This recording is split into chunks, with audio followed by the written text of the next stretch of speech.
Assalamualaikum warahmatullahi wabarakatuh.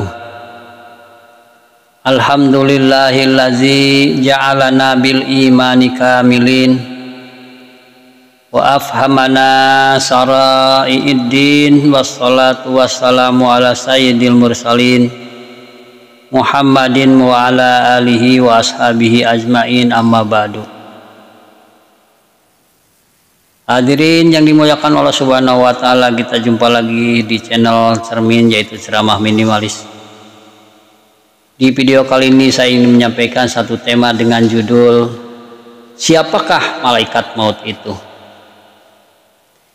Dalam sebuah hadis telah diterangkan bahwa ketika Allah Subhanahu wa taala menciptakan malaikat maut, maka ditutuplah beberapa makhluk lainnya dengan sejuta hijab yang besarnya melebihi beberapa langit dan bumi, sehingga jika seandainya seluruh air di lautan dan sungai dituangkan di atas kepalanya, maka tidak setetes air pun yang akan jatuh ke bumi.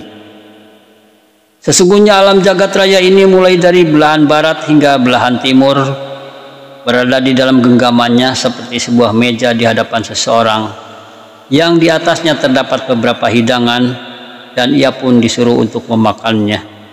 Kemudian hidangan itu digenggam dan dimakan dengan sesuka hatinya. Begitulah gambaran malaikat maut dalam membolak-balikan dunia, tak ubahnya uang logam yang dibolak-balikan dalam genggaman tangannya. Malaikat maut itu diikat dengan 70.000 rantai yang panjangnya masing-masing sejauh perjalanan 1000 tahun, dan tidak seorang malaikat pun yang mengetahui keberadaan malaikat maut, tidak mendengar suaranya, tidak mengetahui keadaannya, dan tidak seorang malaikat pun yang mengetahui kemana ia pergi. Sengaja diciptakan malaikat maut oleh Allah Subhanahu wa taala itu tidak lain adalah untuk memegang jabatan sebagai jurupati atau pencabut nyawa. Setelah malaikat maut diberi tugas untuk mencabut nyawa makhluk, maka ia pun bertanya, "Wahai Tuhanku, apakah gerangan maut itu?" Kemudian Allah Subhanahu wa taala memerintahkan hijab untuk membuka jati dirinya, sehingga tahulah ia apa yang dimaksud dengan kematian itu.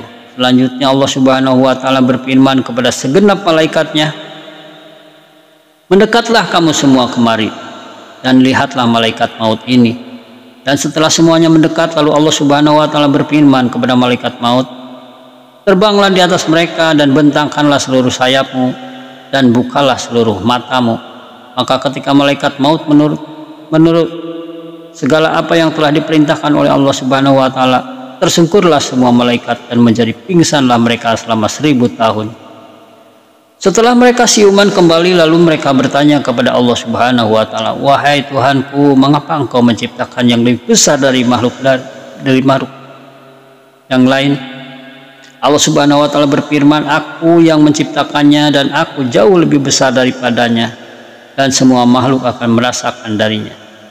Kemudian Allah melanjutkan firman-Nya, "Wahai Israel, segala urusan kematian atau pencabut nyawa telah aku pasrahkan sepenuhnya kepadamu untuk mencabutnya." Lalu malaikat Israel bertanya, "Wahai Tuhanku, dengan kekuatan apa aku harus mencabutnya? Karena sesungguhnya kematian itu lebih besar daripada saya." Kemudian Allah Subhanahu wa taala memberikan kekuatan kepada malaikat maut Israel untuk mencabut nyawa, dan digenggamlah kematian itu di dalam tangannya. Lalu kematian itu bertanya, "Wahai Tuhanku, izinkanlah aku untuk memanggil sekali saja seluruh langit." Allah Subhanahu wa taala pun mengizinkannya. Kemudian ia memanggil seluruh langit beserta segala isinya dengan suara yang nyaring, "Aku adalah kematian yang memisahkan tiap-tiap kekasih. Aku adalah kematian yang memisahkan antara suami dan istri. Aku adalah kematian yang meramaikan alam kubur. Dimanapun kalian berada, aku pasti akan memburumu dan menemukanmu. Tidak seorang makhluk pun kecuali akan merasakan diriku." Dalam kitab As-Suluk telah diterangkan bahwa Muqatil bin Sulaiman pernah berkata, malaikat maut itu mempunyai ranjang yang terletak di langit ketujuh dan yang mengatakan di langit keempat. Allah Subhanahu wa taala menciptakannya dari cahaya dengan 70.000 kaki dan 4.000 sayap, dan seluruh tubuhnya dipenuhi dengan beberapa mata dan lisan. Tidak ada satu makhluk yang bernyawa pun kecuali dirinya berada dalam genggamannya atau kekuasaannya. Wajah, mata, telinga, dan tangannya sejumlah bilangan makhluk yang bernyawa, baik dari bangsa jin, malaikat, manusia, tumbuhan, dan hewan. Ia mencabut nyawa mereka semua itu dengan menggunakan tangan dan melihat tepat di hadapan wajah manusia. Dalam riwayat yang lain juga telah diterangkan bahwa malaikat maut itu mempunyai 4 wajah.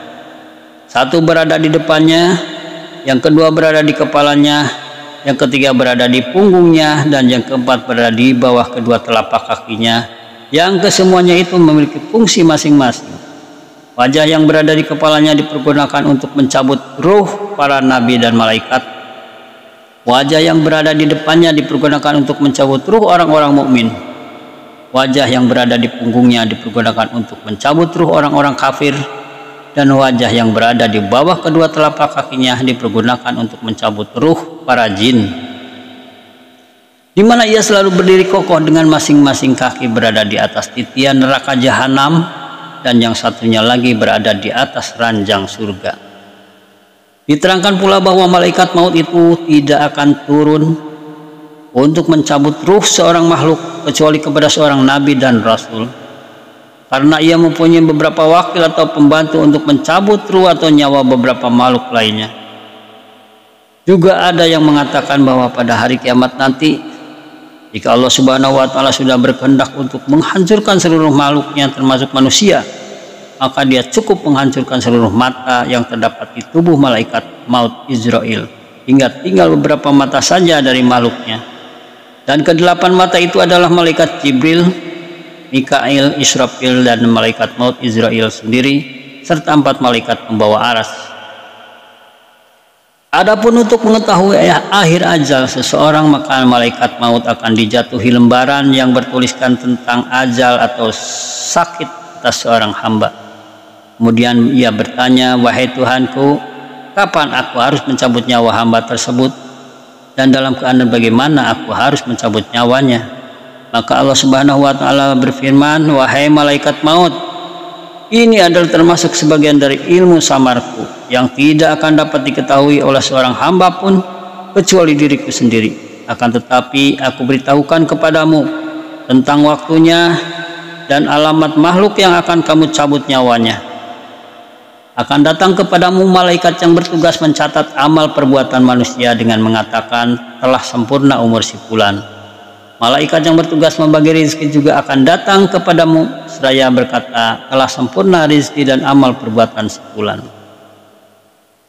Apabila orang tersebut ahli kebaikan yang mendapat keberuntungan, maka akan tampak jelas namanya yang tertulis di dalam lembaran yang terdapat di hadapan malaikat maut dengan lisan dari nur yang berwarna putih yang terdapat di sebelah kanan dan kirinya. Sebaliknya, jika orang termasuk ahli maksiat dan ahli dosa, maka namanya akan tertulis dengan tulisan yang berwarna hitam pekat. Setelah itu malaikat maut akan kejatuhan daun dari pohon yang terdapat di bawah aras, yang di dalamnya bertuliskan nama orang yang pada saat itu harus dicabut nyawanya. Sebagaimana yang telah diterangkan dalam sebuah hadis yang diriwayatkan oleh Ka'ab al-Akhbar, yang artinya, Allah Subhanahu wa Ta'ala telah menciptakan pohon di bawah aras yang daunnya sejumlah menurut bilangan makhluk. Ketika telah sampai ajal seorang hamba dan umurnya tinggal 40 hari lagi, maka daun tersebut akan jatuh ke pangkuan malaikat maut Israel, sehingga ia mengetahui bahwa dirinya telah diperintahkan untuk mencabut nyawa seseorang sebagaimana yang telah tertulis di dalam daun tersebut. Setelah itu para malaikat di langit menyebutnya dengan mayit, padahal makhluk itu masih hidup di permukaan bumi ini selama 40 hari lagi. Dalam sebuah riwayat yang lain juga telah diterangkan bahwa malaikat Mikail itu akan turun kepada malaikat maut Israel dengan membawa buku catatan dari Allah Subhanahu wa Ta'ala yang bertuliskan nama orang yang harus dicabut nyawanya, termasuk catatan mengenai tempat malaikat maut harus mencabut nyawanya dan sebab orang itu harus dicabut nyawanya. Sebagaimana firman Allah yang artinya, katakanlah, sekiranya kamu berada di rumahmu, niscaya orang-orang yang telah ditakdirkan akan mati terbunuh itu keluar ke tempat mereka terbunuh. Quran Surat Al-Imran ayat 154. Dalam sebuah riwayat diceritakan bahwa malaikat maut pernah menampakkan diri dalam wujud seorang laki-laki, lalu masuk ke dalam rumah Nabi Sulaiman alaihissalam untuk melihat pemuda yang berada di sampingnya. Pemuda tersebut tampak gemetar karena rasa takutnya kepada malaikat maut. Ketika malaikat maut sudah pergi, pemuda tadi berkata, "Wahai Nabiullah, perintahkanlah angin untuk membawa diriku ke negeri Cina." Akhirnya Nabi Sulaiman alaihissalam memerintahkan kepada angin agar membawa pemuda tersebut ke negeri Cina. Tidak lama setelah itu, malaikat maut pun datang kembali kepada Nabi Sulaiman alaihissalam. Lalu Nabi Sulaiman bertanya tentang alasan mengapa ia melihat pemuda yang berada di sisinya. Maka malaikat maut pun menjawab, "Aku telah diperintahkan oleh Allah Subhanahu wa Ta'ala untuk mencabut nyawanya pada hari ini di negeri Cina. Tetapi ketika aku melihatnya berada di sisimu, aku menjadi heran." Kemudian Nabi Sulaiman alaihissalam menceritakan bahwa pemuda tadi telah meminta kepada dirinya agar memerintahkan kepada angin untuk membawanya ke negeri Cina. Malaikat maut lalu berkata, "Aku telah diperintahkan oleh Allah Subhanahu wa Ta'ala untuk mencabut ruhnya pada hari ini juga ke negeri Cina."